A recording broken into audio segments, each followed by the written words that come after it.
Well, the two major rail lines in Canada have shut down. They have locked out employees after they failed to negotiate an acceptable agreement with the Teamsters Union.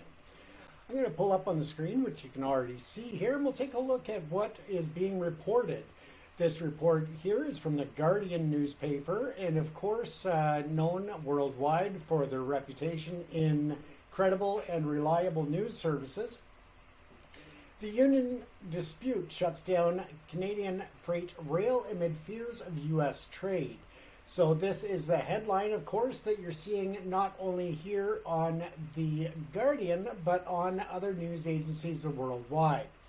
Now, of course, both of the Canadian railways, the major ones that service all of the communities throughout the western, all the way to the northern points and east to the Atlantic. This also plays into account the vast amounts of trade, over $300 billion a year, that goes not only across Canada, but throughout the North America, in Canada and the United States, among Mexico and others. As railways have shut down, this trade is obviously going to be impacted. When you look at regional areas such as British Columbia, where I'm coming from here at the ProPick Studios, there is a vast concern about feed and grains coming from northern British Columbia, areas such as Chetwynd, Prince George, Prince Rupert, and so forth, that rely in terms of the not only distribution, but also the feed for animals in lower parts of the province and other parts of the country.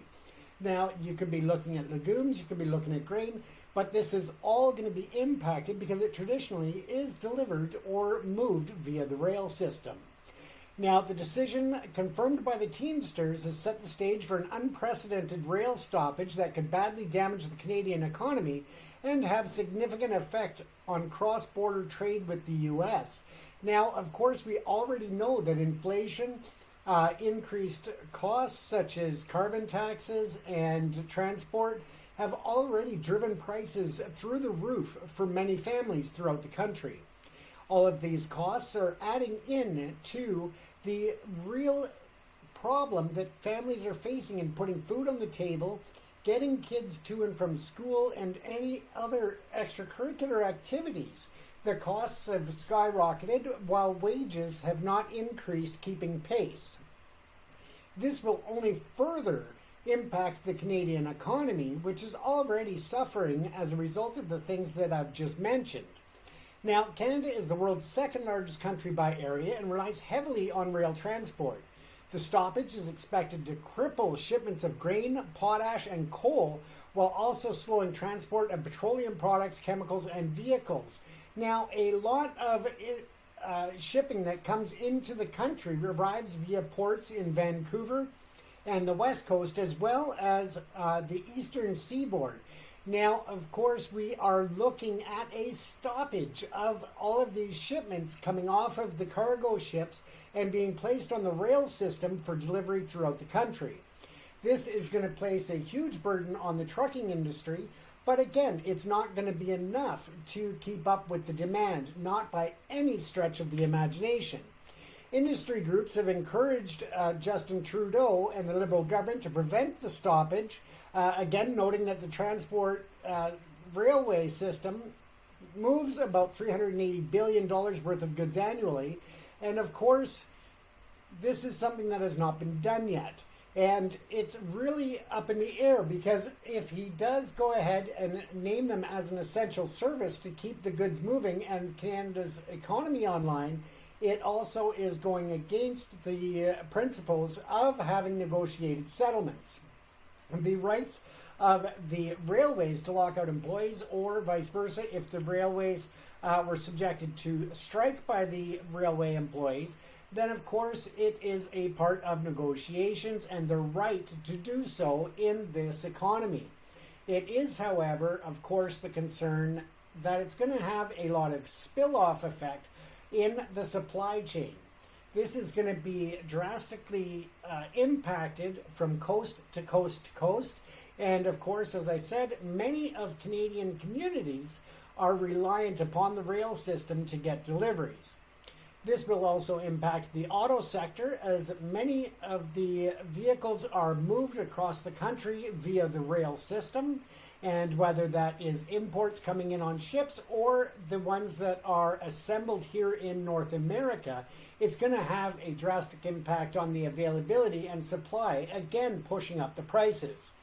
We've already seen prices of vehicles jumping up, including used vehicles, and I think this is going to further impact that and drive prices even further higher, which of course is going to have a direct impact on those who are needing to make these type of purchases in such a tough economy.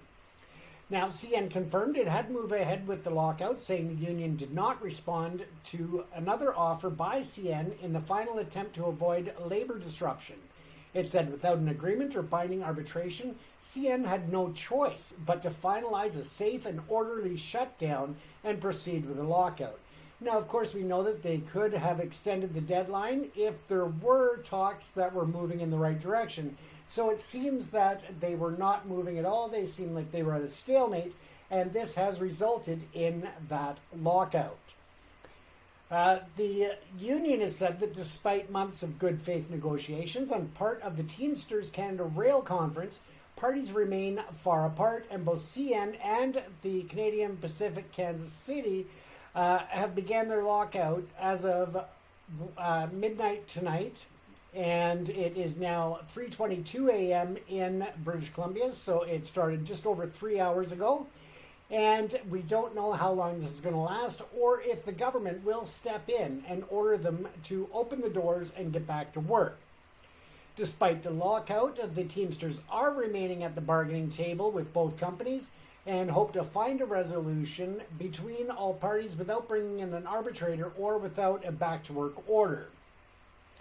The announcement, the CPKC said the TCRC, the union, leadership continues to make unrealistic demands that would fundamentally impair the railway's ability to serve our customers with a reliable and cost-competitive transportation service.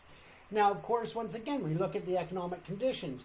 The employees are looking to get wage increases and job security and also protections from U.S. railways taking over their jobs.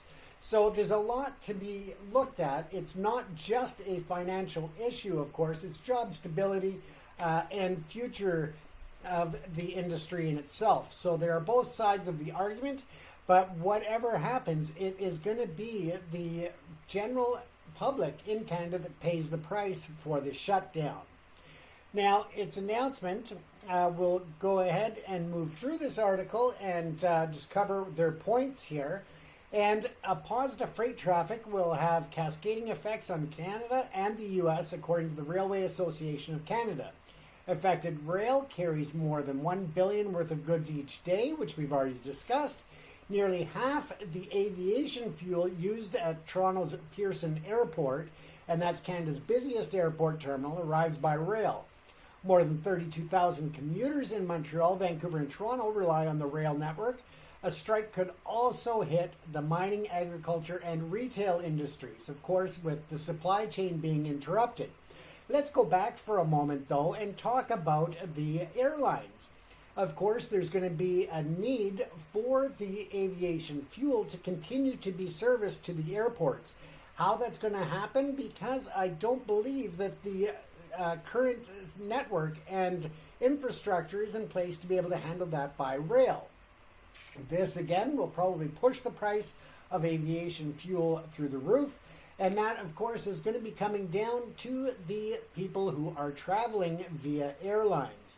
The price of tickets will obviously be impacted. They will go up substantially if this strike goes on for more than a few days even.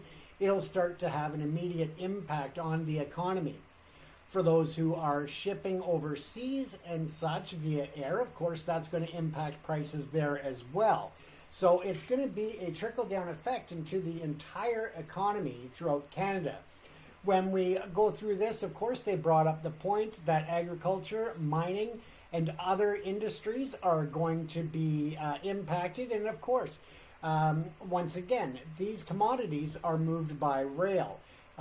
in order to try and move that much commodity via trucking networks is just not realistic and not feasible. It just won't work, and it's going to be a real hardship on many industries.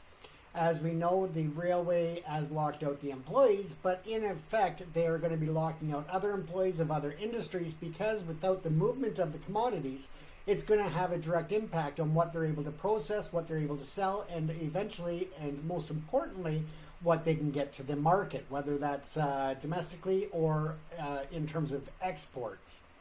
Now, the federal labor minister, Steve McKinnon, said on Wednesday night that he has completed meetings with the companies and the Teamsters Union. He called for urgency at the negotiating table and for a deal to be done. Once again, if they are having some movement in the right direction, I would hope that they can look at a means in which they can delay the lockout, they can get people back to work and move the deadline so that they can actually find a negotiated settlement without such a major impact to the Canadian economy. But again, it is private industry and employees, and it is a matter of respecting their rights in the negotiating process. It also goes to show the reliance and importance of a rail system that most people take for granted.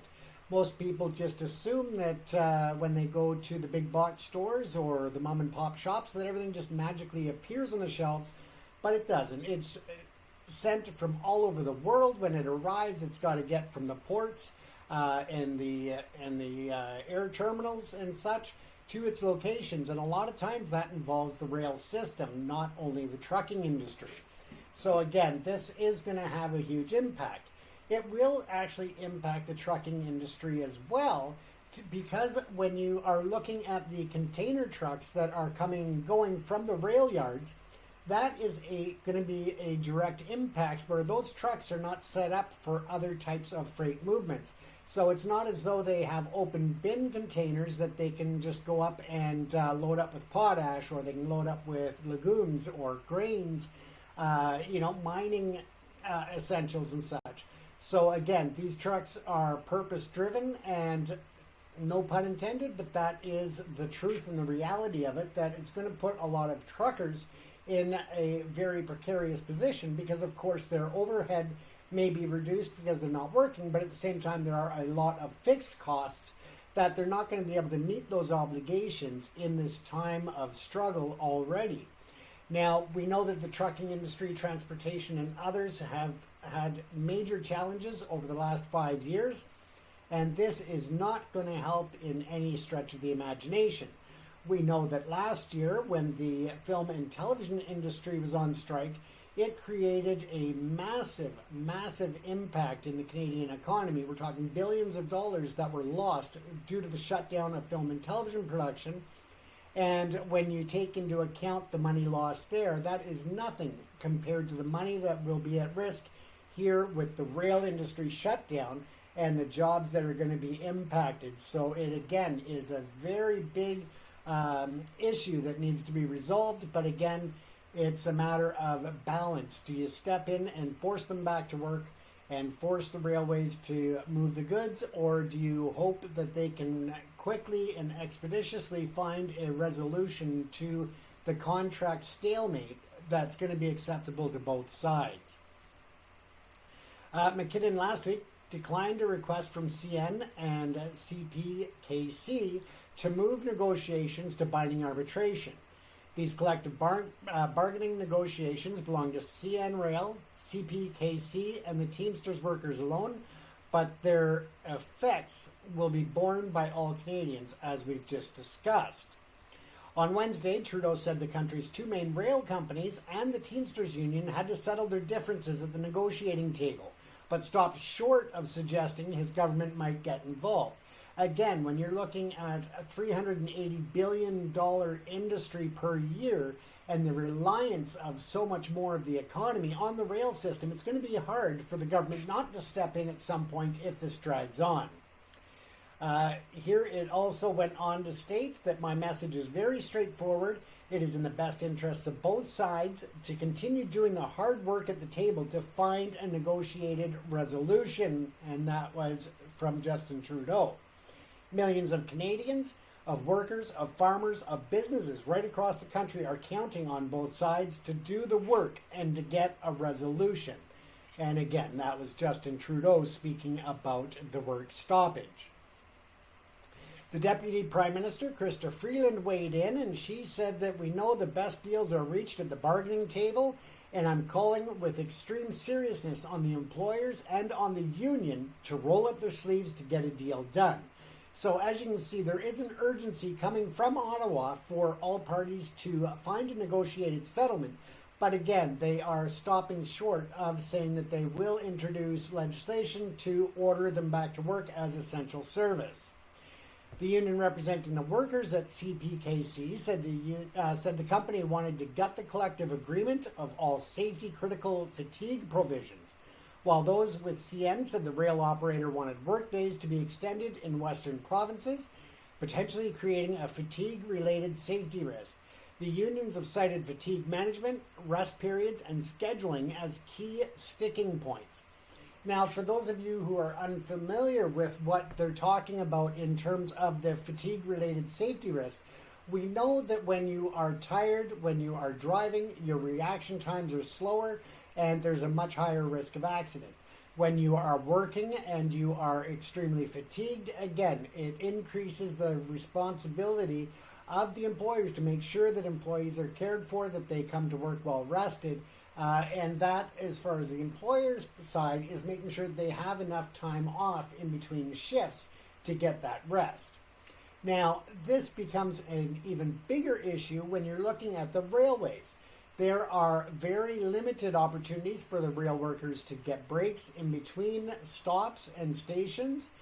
There is the concern that they are carrying very dangerous cargo at times when they're carrying fuel, aviation fuel, diesel, other things that could impact the environment in case of a train derailment. There's just so much risk involved in the transportation through the rail lines. And we want to ensure that those who are operating the trains in the rail system are at their peak performance. With the reduction of rest periods, with the increase of hours allowed to be worked every day, that is taking away from the safety and the safe operation of our rail system, which should be a concern for all Canadians.